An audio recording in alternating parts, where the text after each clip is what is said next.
Allah membolak-balikkan hati tersebut sebagaimana Allah kehendaki. Maka doa yang diajarkan oleh Rasulullah SAW adalah apa?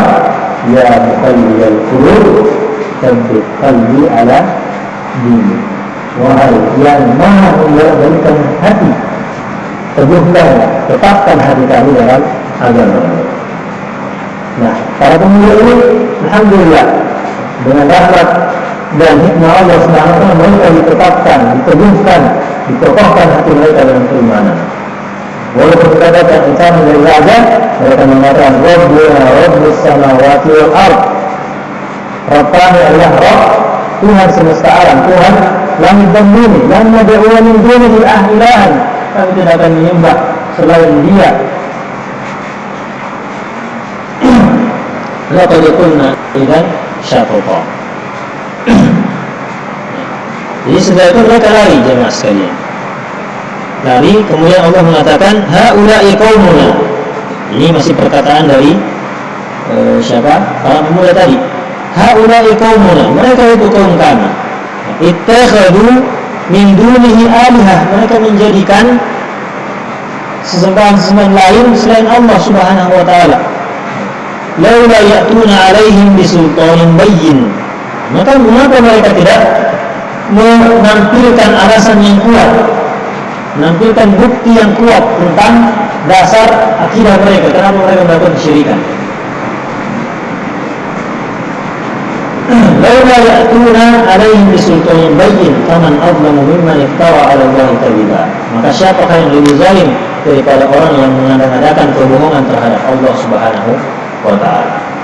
Kalau kita tanya orang-orang musyrik di dunia sekalian, kenapa mereka syirik? Kenapa mereka berlaku syirik? Mereka mengatakan apa? Inna wajadna aba'ana ala ummah. Kami ikut-ikutan sama yang kami begitu, dan kami juga begitu. Itu saja dasar mereka. Itu saja kemudian menjadi dalil mereka untuk menguatkan kenapa kami syirik.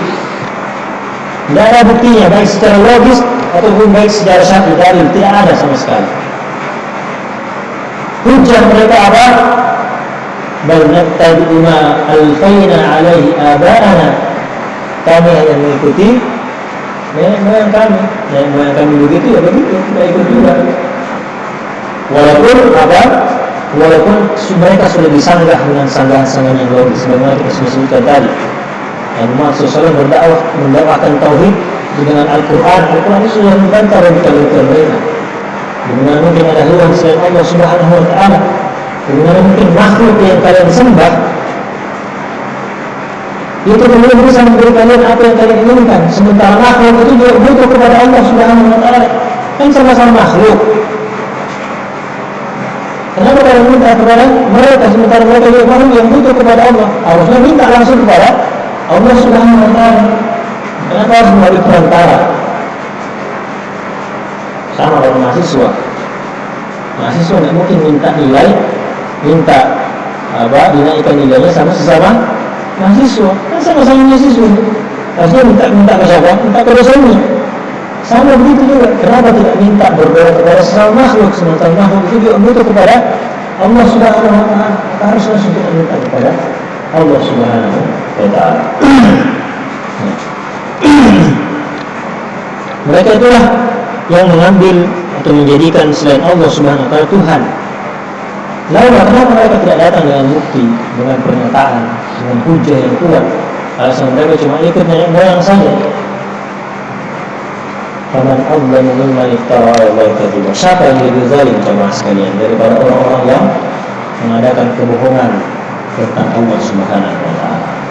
Mengatakan Allah begini, Allah begitu, sementara tidak ada bukti, tidak ada hujjah, tidak ada sultan, tidak ada ilmu atas mereka. Kemudian mereka asal bunyi saja berbicara tentang Allah Subhanahu wa ta'ala. Ini yang menjadi kegelisahan mereka, para pemuda tersebut. Mereka orang-orang syirik cuma memperturutkan hawa nafsu saja, ikut saja umumnya, tidak ada buktinya, tidak ada dalilnya mereka melakukan itu. Lalu kemudian apa kata Allah Subhanahu wa ta'ala? Wa idh i'tazaltumuhum wa ma ya'buduna illa Allah.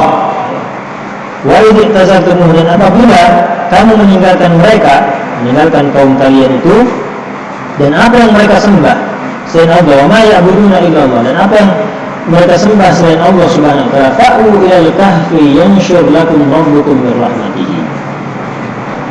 Dan maka carilah tempat perlindungan ke dalam gua, kata Allah. Niscaya Tuhan akan melimpahkan sebagian rahmatnya kepadamu. Wa yuhayyi' lakum min amrikum mirfaqa, dan juga akan menyediakan sesuatu yang berguna untuk memudahkan urusan-urusan kalian. Nah, ini jawaban dari doa mereka, ya kan? Jawaban dari mereka minta rahmat, Allah mengatakan yanshur lakum rabbukum min rahmatihi. Kalian lari ke dalam gua, maka Allah akan limpahkan rahmat untuk kalian. Nah, maka larilah mereka ke dalam gua. Mereka pun tertidur, ditidurkan oleh Allah Subhanahu wa taala, ditutup telinganya. Maka kemudian kata Allah Subhanahu wa taala di sini, wa tara asy-syamsa idza tala'at tazawaru an kahfihim dzatal yamin. Maka engkau lihat, coba lihat matahari itu ketika terbit, matahari itu masuk ke dalam gua. Jadi matahari, cahaya matahari itu masuk ke dalam gua. Karena bayangkan saja kalau ada tempat jamaah sekalian tidak pernah kena matahari, kira-kira bagaimana jadinya tempat itu? Karena tempat itu adalah tempat yang tidak layak untuk dijadikan tempat hidup. Tapi karena pemuda-pemuda yang tidur dalam waktu yang lama, matahari tetap masuk ke dalam gua tersebut. Tapi ajaibnya jamaah sekalian, matahari tersebut tidak pernah mengenai langsung pada pemuda tersebut yang tidur. Kalau dia terbit, dia akan kemudian serong menyedawang cahaya tersebut, tidak kena pemuda tersebut. Begitu juga kan, wa idza gharabat taqruduhum dzata shimal. Kalau matahari juga masuk, maka cahayanya menjauh ke arah kiri, tidak kena mereka. Wa hum fi fajwatin minhu. Dan mereka, orang-orang yang dalam gua itu, mereka dalam kondisi atau mereka dalam tempat yang luas, entah itu luas. Ternyata bisa, ya, dengan kuasa Allah SWT, cahaya matahari tidak kena kepada mereka, walaupun mereka di tempat yang luas, bisa masuk matahari ke situ. Tapi dengan keajaiban dan izin Allah SWT, mereka tidak kena matahari. Mereka tidak kena matahari ini juga untuk menjaga kondisi tubuh mereka, dan juga mereka tidak terbangun. Bayangkan kalau kena matahari terus, ya. Bayangkan kalau mereka seharian saja itu tidur di bawah matahari.